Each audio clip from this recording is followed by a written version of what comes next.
people of Israel deeply appreciate the honor you have shown Shimon and the state to which he dedicated his life. Shimon lived a life of purpose. He soared to incredible heights. He swept so many with his vision and his hope. He was a great man of Israel. He was a great man of the world.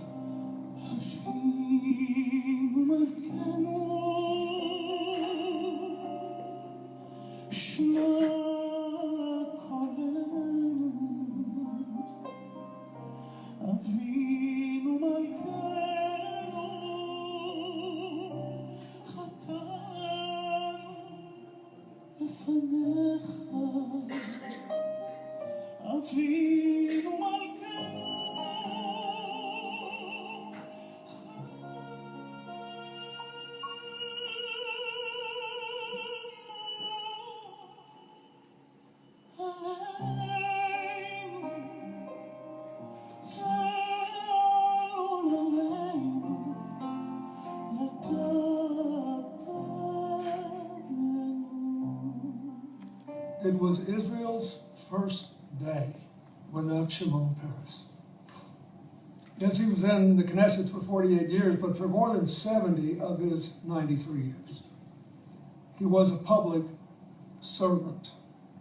I was honored to share almost 25 of those years with him, and always was in awe of his endless capacity to move beyond even the most crushing setbacks in order to seize the possibilities of each new day. And I think in many ways is representative of millions more he touched, though he never met. To the people of Israel,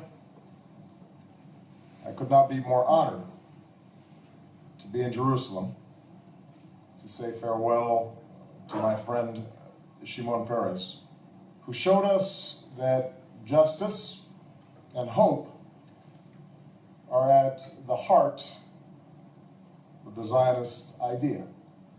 Shimon once said, "The message of the Jewish people to mankind is that faith and moral vision can triumph over all adversity." In many ways, he reminded me of some other giants of the 20th century that I've had the honor to meet. Men like Nelson Mandela, women like Her Majesty Queen Elizabeth. For Shimon, let us choose life as he always did. Let us make his work our own. May God bless his memory, and may God bless this country and this world that he loved so dearly. Shimon, toda raba, chaver, yakar.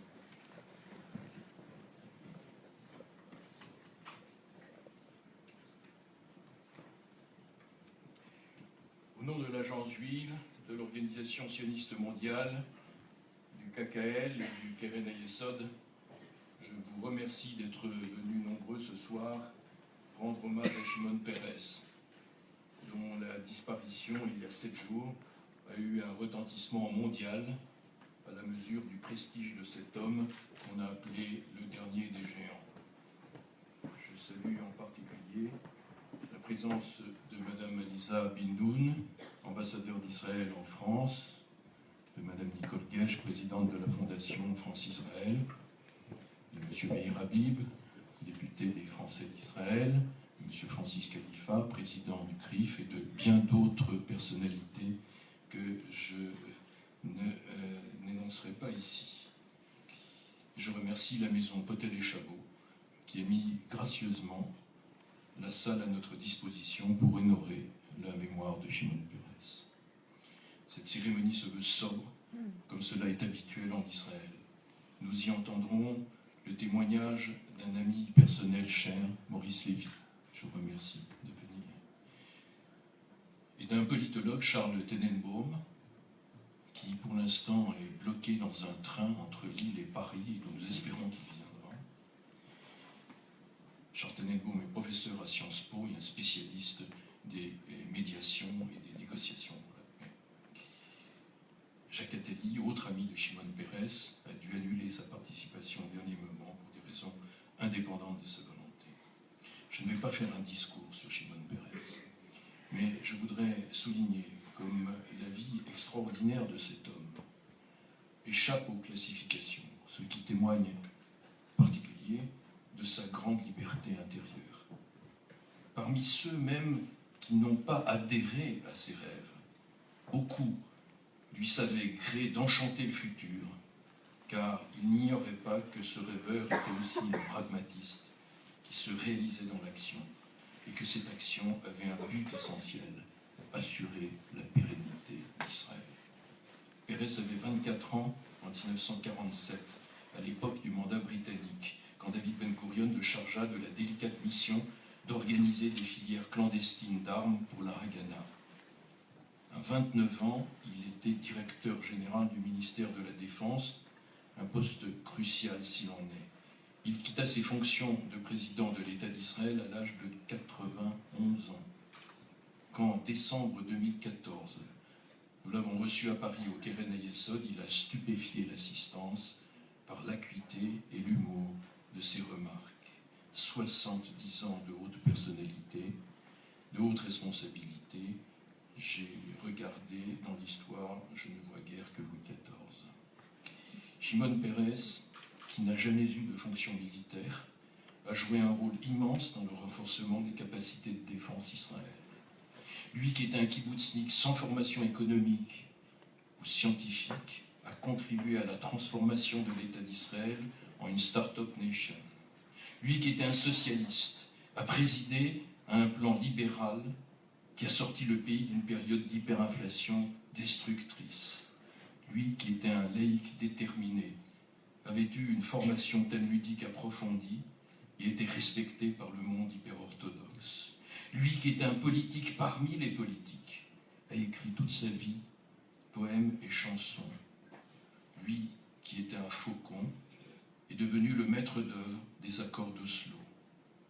Lui dont les conflits avec ses rivaux, Shamir, Rabin, Sharon, Netanyahou, scandaient la vie politique israélienne, a su travailler avec eux de façon harmonieuse. Lui qui était si controversé dans son pays est devenu le président le plus unanimement admiré d'Israël. Et lui qui a passé son enfance dans le minuscule shtetl de Vishniev a été honoré par les grands et les moins grands du monde entier. Lui qui était si âgé ne pensait qu'à l'avenir. Comme disent les jeunes d'aujourd'hui, respect. Il y a ceux qui pensent qu'on ne peut faire la paix qu'avec ses ennemis. Et il y a ceux qui pensent qu'il faut avant tout se méfier de ses ennemis, même quand ils prétendent vouloir faire la paix. Il ne faut pas oublier qu'Israël a des ennemis et la violence de certains de leurs commentaires au décès de Shimon Peres le rappelle malheureusement. Mais c'est la préservation d'un horizon de paix qui donne à l'idéal sioniste sa légitimité éthique. Mesdames et messieurs, je vous demande de vous lever pour une minute de silence en mémoire de Shimon Peres. La parole sera à Madame Aliza Binoun, ambassadeur d'Israël en France.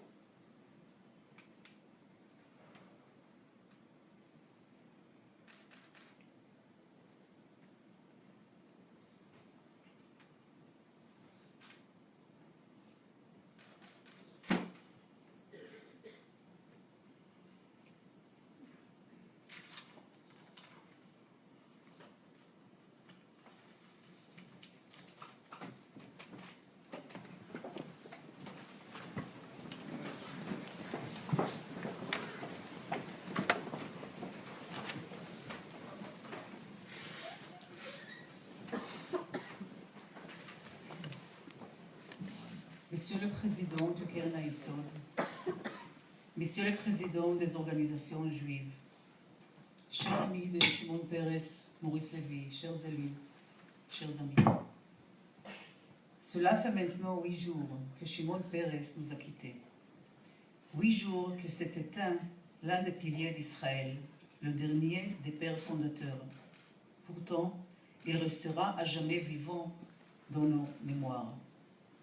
Au-delà du peuple israélien, c'est toute la communauté internationale qui lui a rendu hommage. Les honneurs qui lui ont été faits des 4 coins du globe ont montré l'ampleur de l'impact qu'a eu Shimon Peres sur les cours de l'histoire. Une histoire qui l'a marqué à tout jamais par son courage en tant qu'un homme d'État, son engagement pour la paix et son amitié inconditionnelle avec la France. Permettez-moi de vous lire ces quelques mots du président israélien Reuven Rivlin après la disparition de Shimon Peres, et je cite. Il était un homme d'État qui portait une nation entière sur les ailes de l'imagination, d'une vision. Shimon nous a fait regarder loin, vers l'avant, et nous l'avons aimé pour cela. Shimon Peres était en effet un visionnaire. Il savait regarder devant lui, sans s'arrêter au présent, et en cela, il était éternellement jeune. Chaque fois que je le croisais, j'étais frappé par ses qualités humaines, sa clairvoyance et sa jeunesse d'esprit. Il disait d'ailleurs, il ne faut pas lutter contre la vieillesse, il faut sans cesse se réinventer. Et ce qu'il a fait, c'est seul homme d'État dans l'histoire d'Israël, avoir été Premier ministre, président, mais aussi ministre des Affaires étrangères, député et tant d'autres. Barack Obama parlait de Shimon Peres comme d'une légende vivante, un surnom qui décrit bien le prix Nobel de la paix, dans la mesure où sa vie a incarné, en fait, toute l'histoire de ce pays. À partir de son arrivée en Israël, à l'âge de 11 ans, le parcours de Shimon Peres a illustré le projet israélien de sa naissance à son existence en tant qu'État tel que nous le connaissons aujourd'hui. Il a dit un jour que lorsqu'un miracle se produit dans notre vie, c'est seulement après que nous avons fait tout ce qui était en notre pouvoir. Cette phrase correspond précisément à la création d'Israël, que d'aucuns perçoivent comme un miracle. Shimon Peres a fait partie de ceux qui ont en réalité créé un miracle. Il aimait profondément son pays et a tout fait pour garantir sa protection, son bien-être et sa pérennité, avec un courage et une détermination à toute épreuve. D'abord, en s'engageant dans l'organisation sioniste Haganah avant 1948. Puis, tout au long de sa carrière politique, il a fait de la sécurité et de la défense une priorité. Shimon Peres s'est aussi illustré dans le domaine économique.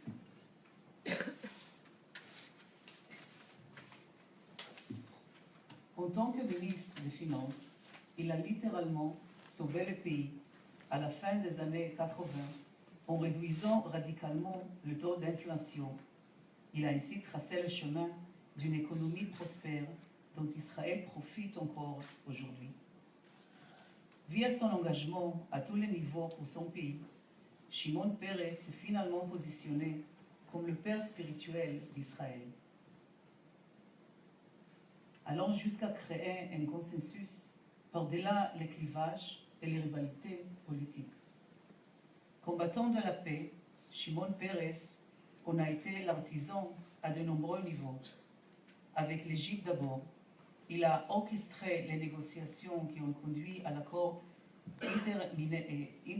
intérimaire de 1975. Au Liban aussi, c'est à lui que l'on doit le retrait israélien du Sud-Liban, de même que le conseil de Good Fence, autrement dit les rapports de bon voisinage et l'ouverture de la frontière au nord d'Israël jusqu'en 2000.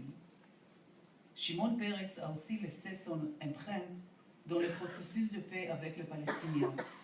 Il a toujours été partisan d'un dialogue direct dans le but de mettre fin au conflit.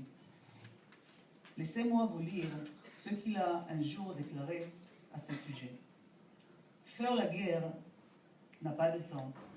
Le processus de paix a un objectif clair. Avoir un État juif appelé Israël et un État arabe appelé Palestine, qui ne se combattraient pas, mais vivraient ensemble dans l'amitié et la coopération. Cette position est celle que défend encore Israël aujourd'hui. La vie de Shimon Peres a été très marquée par le rapprochement avec la France. Une relation qui a pris forme dans une coopération militaire pour devenir une véritable amitié sincère et profonde. Comme l'a dit le président Hollande à la Knesset il y a 3 ans, Shimon Peres était, je cite, le témoin et l'acteur de notre histoire, celle de relations entre Israël et la France. Le 9e président israélien, francophone et francophile, a toujours mis un point d'honneur à entretenir d'excellents rapports avec l'Hexagone, même dans le moment de relations privilégiées. Outre les intérêts politiques, Shimon Peres nourrissait un réel amour de la France, sa culture et les Français. D'ailleurs, les nombreux témoignages qui continuent d'affluer dans le paysage français lui feraient chaud au cœur. En voyant les faits qu'a eu sa disparition, je réalise qu'il a gagné son pari, celui de rapprocher nos 2 pays pour en faire des alliés, des amis pour toujours. Chers amis, même si nos cœurs endeuillés pleurent la perte d'un des très grands hommes, il faut aller de l'avant et regarder devant nous, comme l'a toujours fait celui qu'on appelle le grand-père d'Israël. On m'a beaucoup demandé récemment qui pouvait prendre la relève et incarner l'héritage laissé par Shimon Peres. Tous ceux qui sont engagés pour la paix, dans la recherche-développement, dans l'éducation et l'innovation, voilà ceux qui incarnent l'héritage de Shimon Peres. Je conclurai avec cet hommage d'Amos Oz. Shimon Peres était un rêveur, peut-être un peu naïf, mais malin. Ses rêves ont plus souvent pris forme que les doutes de beaucoup d'autres. Peut-être qu'avoir des rêves mène à une vie difficile, mais on ne peut pas envier celui qui a perdu la faculté de rêver. Shimon Peres était un homme profondément curieux, qui suscitait lui-même la curiosité. Et moi, je l'aimais. Cher Shimon, tu vas nous manquer. תחסר לנו מאוד.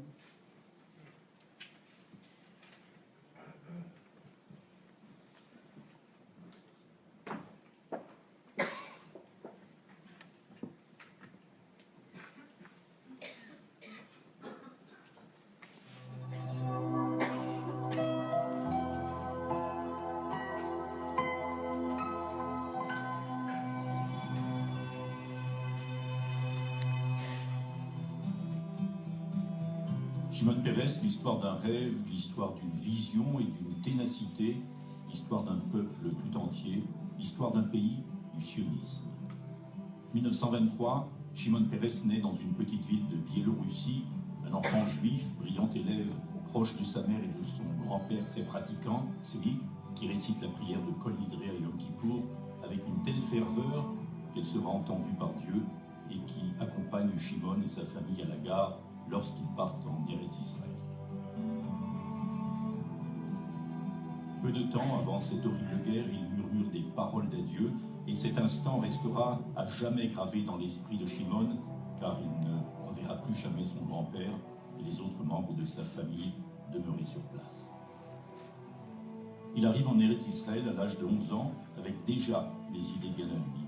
Il choisit d'étudier dans le village de jeunes de Ben Shemen plutôt que dans un lycée de Tel Aviv.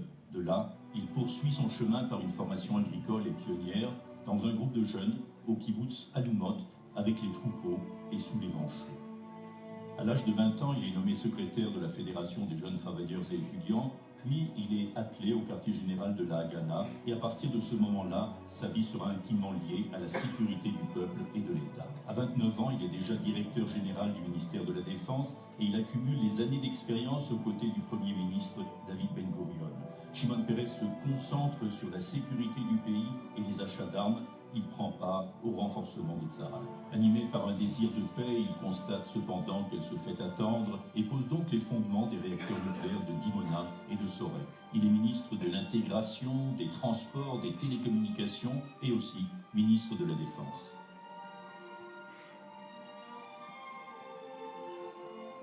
Il est toujours au service de l'intérêt public, il se préoccupe des nouveaux immigrants ou de la bonne frontière avec le Liban voisin. Et lorsqu'un avion est détourné vers l'Ouganda, il est déterminé à combattre le terrorisme par tous les moyens possibles. En tant que ministre de la Défense, il décide avec le Premier ministre Yitzhak Rabin de lancer l'opération d'Entebbe pour libérer les victimes du détournement. Il considère la réalité à travers le prisme de la sécurité, et lorsque cette réalité n'est qu'un rêve, Shimon Peres suit son chemin, il est fidèle à la voie de la paix. Il est nommé Premier ministre, puis il est le ministre des Affaires étrangères de Rabin, et il est présent sur la même estrade en cette soirée de novembre 1995, impossible à oublier. Il se relève toujours lorsqu'il tombe, car il est long le chemin qui mène des jeunes travailleurs à l'obtention du prix Nobel de la paix. À chaque poste, il apporte quelque chose de personnel, un sens de l'excellence, du dépassement, depuis l'époque de Shimon Peres, le petit garçon, le nouvel immigrant, jusqu'à celle de Shimon Peres, le président. הנשיא שבחרתם, לעולם לא יתעייף, לעודד, לעורר, להזכיר כי בכוחה של ישראל לשגשג לגבהים, להפוך למדינת מופת. Un président qui est une source de fierté pour tous les juifs, tous les citoyens, tous ceux qui sont animés par l'amour. Un président qui se tient toujours au courant et qui exprime son opinion sur chaque initiative sociale. Il est invité dans de nombreux pays et il est investi d'un sentiment de mission. Il fait tout ce qu'il peut pour améliorer la position internationale d'Israël. Et même, dans les périodes difficiles, il voit toujours le point de lumière, car il a foi dans son peuple et dans la paix. Shimon Peres, le long chemin d'un individu, voix d'un peuple à travers les événements qui ont changé la face du pays et du monde. My greatest hope is that the dawn will rise when every man and woman will wake up and be able to say, I am free to be free. Amen. Leave the future to me, I have time. Dans son cœur résonne toujours l'inoubliable demande que son grand-père Tzvi lui avait murmurée à la gare. Mon petit-fils reste toujours juif. עושה שלום במרומיו, הוא יעשה שלום עלינו, ועל כל ישראל, ואמרו אמן.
Amen.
Merci Erela.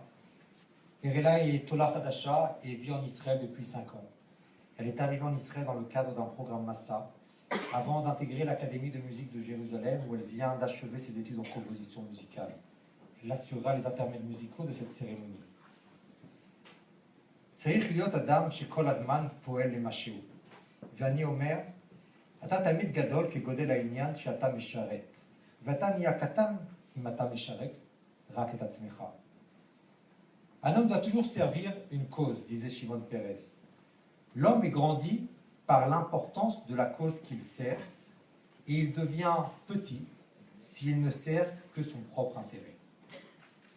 Maurice Lévy, président-directeur général de Publicis, a gentiment accepté notre invitation ce soir pour rendre hommage à son ami, Shimon Peres, et nous parler de cet homme au destin si particulier.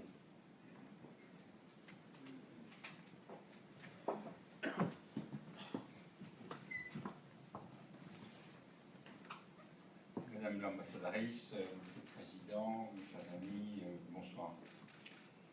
Je suis tenté de dire qui suis-je pour paraphraser l'histoire juive qui fait sourire tout le monde, mais qui suis-je pour pouvoir parler de Shimon Peres.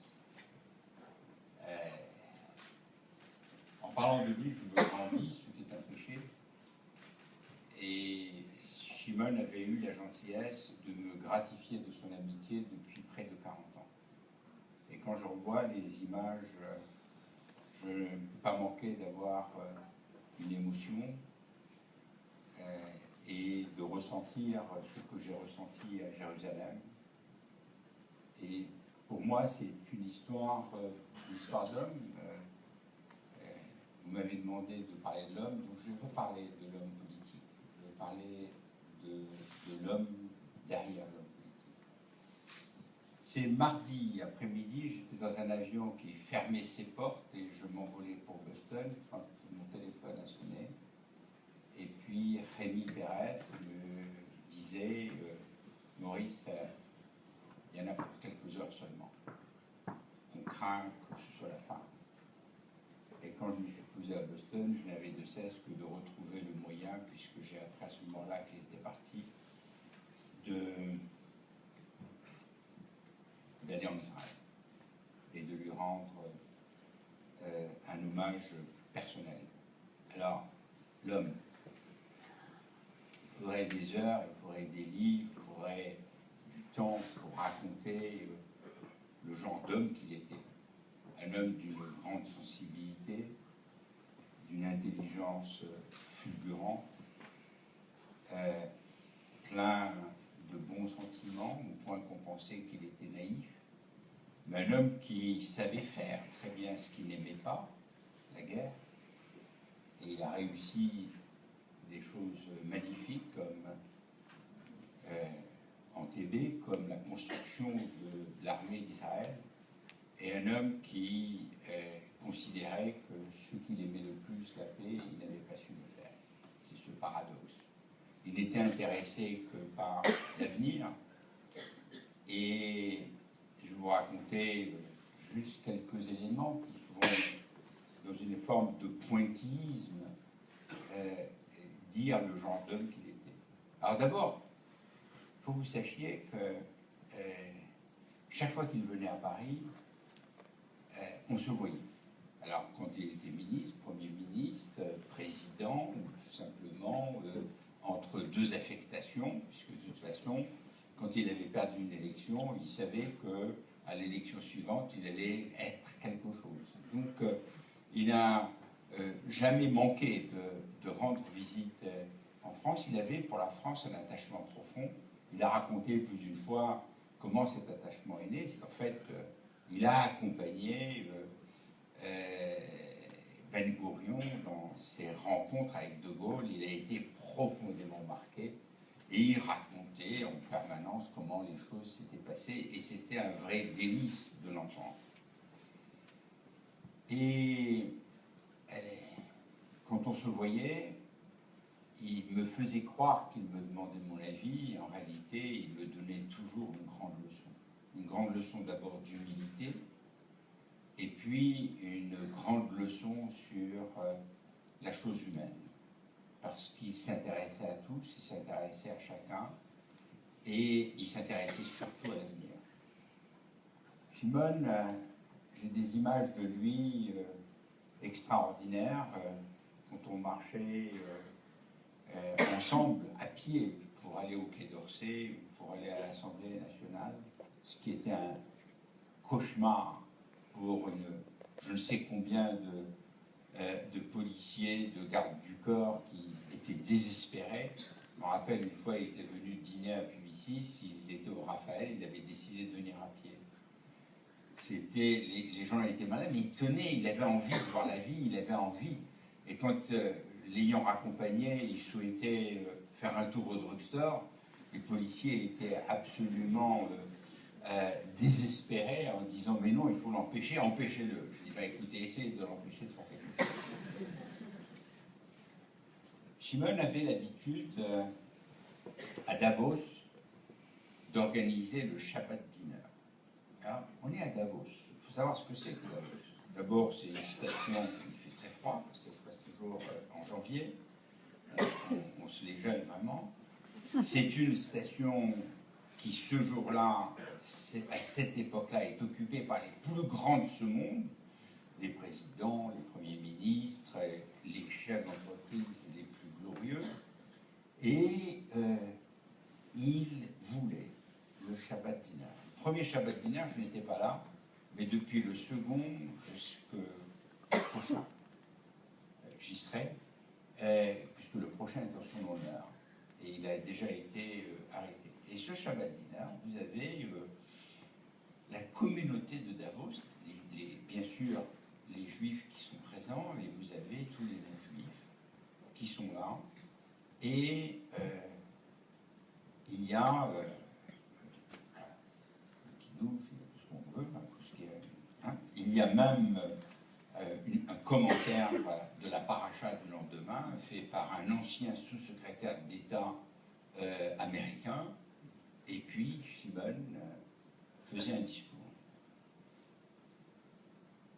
Jamais le même, mais pas tout à fait un autre, comme dirait l'autre. C'était à peu près toujours la même histoire qu'il racontait différemment, et qu'il nous demandait, comme son grand-père lui avait demandé, de rester juif. Et il faisait un discours sur le génie juif. Et j'étais très étonné parce que quand je le voyais dans les autres circonstances, il était, comme vous l'avez souligné, un grand laïc. Et là, à Shabbat, il était un grand juif. Et il nous exhortait à nous rappeler nos racines, et il nous exhortait à respecter cet héritage que nous avions reçu en gardiennage uniquement, puisqu'il fallait le transmettre.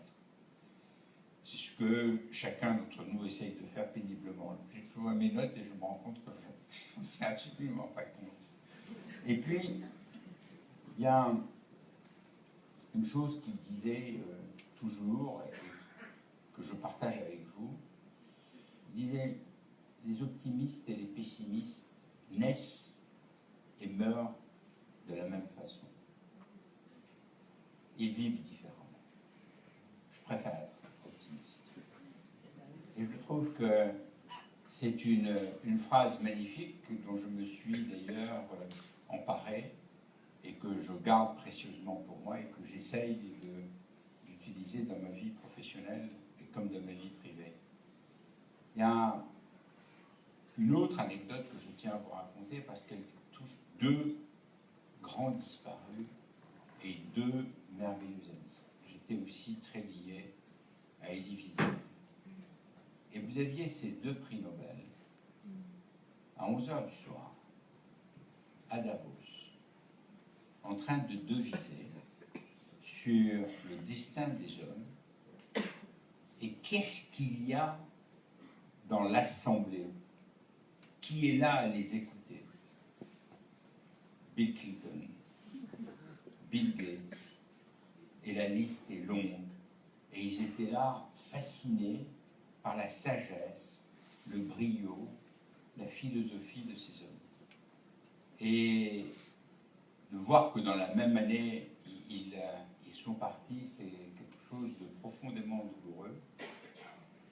Et Shimon avait décidé d'organiser, quand il est devenu président, et ça c'est un point important, quand il est devenu président, je me suis éloigné en me disant, il est président de l'État d'Israël, il ne faut surtout pas le déranger, que je serai toujours là quand il le souhaitera, il me suffira de m'appeler et puis je répondrai présent. Et première chose qu'il a faite, au bout de 2 ou 3 semaines, ça a été de m'appeler et de m'engueuler en me disant comment je n'étais pas venu pour la cérémonie et comment se faisait-il que je l'abandonnais. Et en réalité, il était resté lui-même. Et il avait même une petite distance par rapport à sa présidence. Et ce qu'il aimait le plus, c'était qu'on se retrouve de manière toute simple dans sa cuisine ou alors dans les appartements de la présidence de la République d'Israël, de l'État d'Israël. C'est un État, pardon, excusez-moi, madame l'ambassadrice, chère Lisa. Et il partait sur des projets d'avenir. Et il avait décidé d'organiser la conférence de Jérusalem, sa conférence. Et il a réussi à obtenir tout le monde. Et tout le monde de la technologie était là. Et cette technologie qui l'intéressait au plus haut chef, parce qu'il se disait, les hommes politiques ne génèrent rien de bon. La science peut générer de très belles choses. Et donc, il était fasciné par ça, et il craignait que les hommes politiques génèrent la guerre, alors que la science, elle, génère la paix. Tout de suite, après l'échec ou la conclusion des accords d'Oslo, comme on voudra, il a créé le Peres Center for Peace. Et j'étais un des cofondateurs. Il m'avait demandé beaucoup plus tard de prendre la présidence du board international, ce que j'ai fait.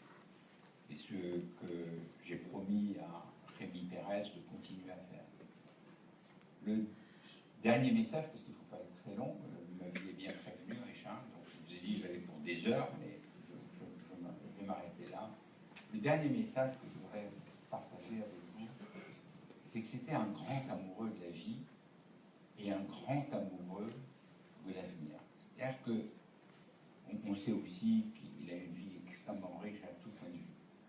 Et si il y a quelque chose qui le caractérisait, c'est que, bien sûr, de temps en temps, il aimait bien parler du passé. Parce qu'il avait connu un tel passé que c'était normal qu'il le partage. Mais ça ne l'intéressait que moyennement. Et quand vous regardez, d'ailleurs sur le film, c'est très bien repris, il est souvent entouré de jeunes. Et la seule chose qui l'intéressait, c'était l'avenir et la jeunesse. Et il me disait toujours que s'il fallait que le Peres Center for Peace fasse quelque chose, c'est bien pour la jeunesse et c'est bien pour cette jeunesse israélienne. Voilà, je pourrais encore vous dire beaucoup de choses. Je vous remercie de votre attention. Je ne rendrai jamais assez justice à la personnalité exceptionnelle qu'était, j'ai du mal à dire était, Shimon Peres.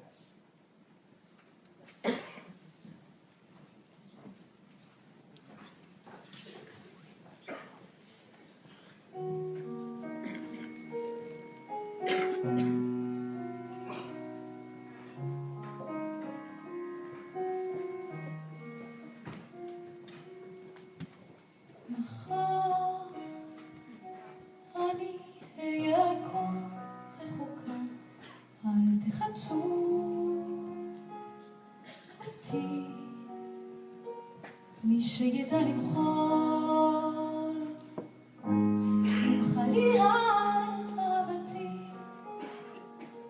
הזמן ישקיט הכל. אני הולכת לדרכי, זה שאהב אותי ישוב לשדותיכם מן המדבר, והוא יבין אני חייתי ביניכם.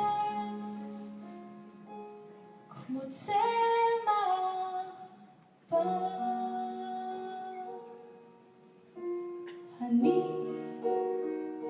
רוצה לפקוח את עיניי, לצמוח איתי, הרביתי לחלום, החלומות טרפו אותי, רציתי לנחם, אבל מרדה בי תשוקתי, היה מקסם ידום, הייתה גם שערה, בזכותיי אני יודעת שאם ניגש זרה את לילותיי.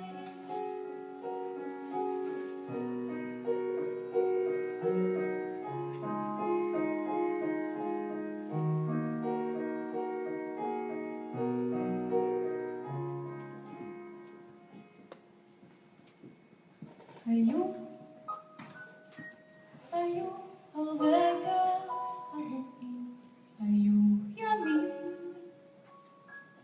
דחופים, היה כאב חבוי ורגעים מחושפים. אני אזכוך מבט, מגע ידיים בכתפי, אני אהיה לצד חולם בשדותיכם, לסוד נסתר היו שלום, אני חייתי ביניכם כמו צמח קר.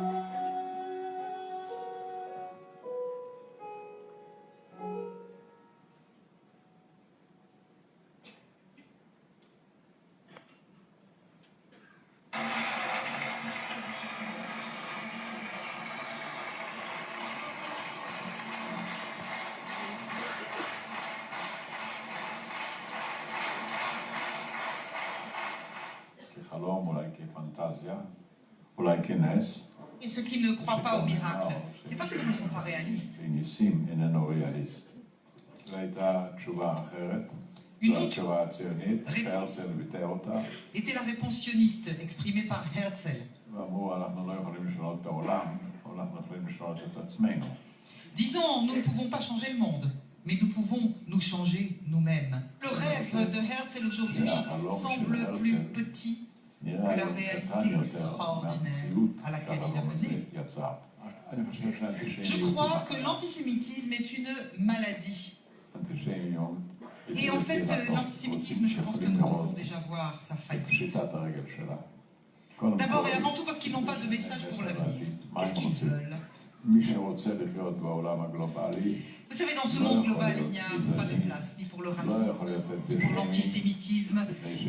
Dans les sociétés de ce monde globalisé, l'antisémitisme et le racisme sont des maladies qui devront disparaître obligatoirement. Aujourd'hui, la démocratie, ce n'est pas seulement le droit à l'égalité, mais le droit est par répartie également à la différence. L'antisémitisme peut faire ce qu'il veut, nous continuons à construire. Mais souvenez-vous toujours, chaque individu est aussi petit que son ego et est aussi grand que le sujet qui sert. Je suis sûr qu'il y a beaucoup de jeunes et de moins jeunes qui sont prêts à servir leur peuple, et ce sont eux qui seront l'avenir.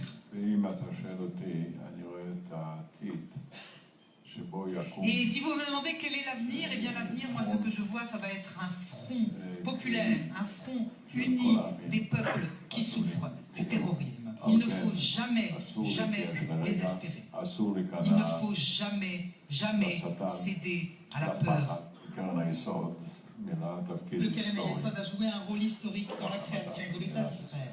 Quand on me demande quel est le secret de la réussite d'Israël, ma réponse c'est simple, tout simplement, on n'avait rien. Nous avons découvert que notre trésor le plus précieux, eh bien c'était les gens.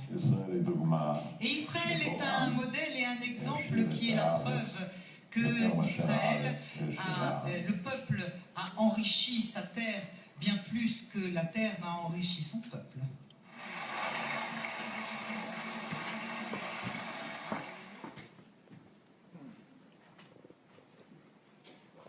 Nous invitons maintenant Marcel Canetti et Clil Schulzer à allumer la bougie du souvenir.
Avant de demander aux membres de la Shomer Hatzayir, de la Bonim Dror, du Bnei Akiva, membres des mouvements de jeunesse, de venir chanter la Tikva, nous tenons à vous informer qu'un recueil qui sera remis à la famille de Shimon Peres vous attend à la sortie. Vous êtes invités à le signer. Juillet 2014. אני נפרד מתפקידי כנשיא, אבל לא מחובתי כאזרח. הייתי נשיא אוהב את עמו, ומעתה אני אזרח מאוהב בעמו. לא אוותר על זכותי לשרת את העם ואת המדינה. אפעל באמונה עמוקה להמשיך ולתרום לבניינה. אני אוהב את כולכם. תודה לכם מעומק ליבי. Je quitte aujourd'hui mes fonctions de président de l'État d'Israël, mais pas mes obligations citoyennes. J'étais un président qui aimait son peuple, et à compter d'aujourd'hui, je serai un citoyen amoureux de son peuple. Je ne renoncerai jamais à l'honneur qui m'est fait de pouvoir servir mon peuple et mon pays. Je vous aime. Merci du fond du cœur. C'est de cette façon que nous souhaitions rendre hommage ce soir à cet homme d'État exceptionnel, Shimon Peres, lui dire que nous aussi l'aimions. Et c'est la façon par laquelle l'Organisation sioniste mondiale, le Keren Kayemet l'Israël, l'Agent juif pour Israël et le Keren Yesod souhaitaient marquer par une cérémonie à l'israélienne le départ de ce monde de Shimon Peres. Vous êtes priés de vous lever pour le chant de la Tikva.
Merci beaucoup, merci Madame l'ambassadeur, merci Monsieur Maurice Lévy, merci Messieurs les présidents, députés et représentants des différentes associations qui se sont joints à nous ce soir. Merci Mesdames et Messieurs.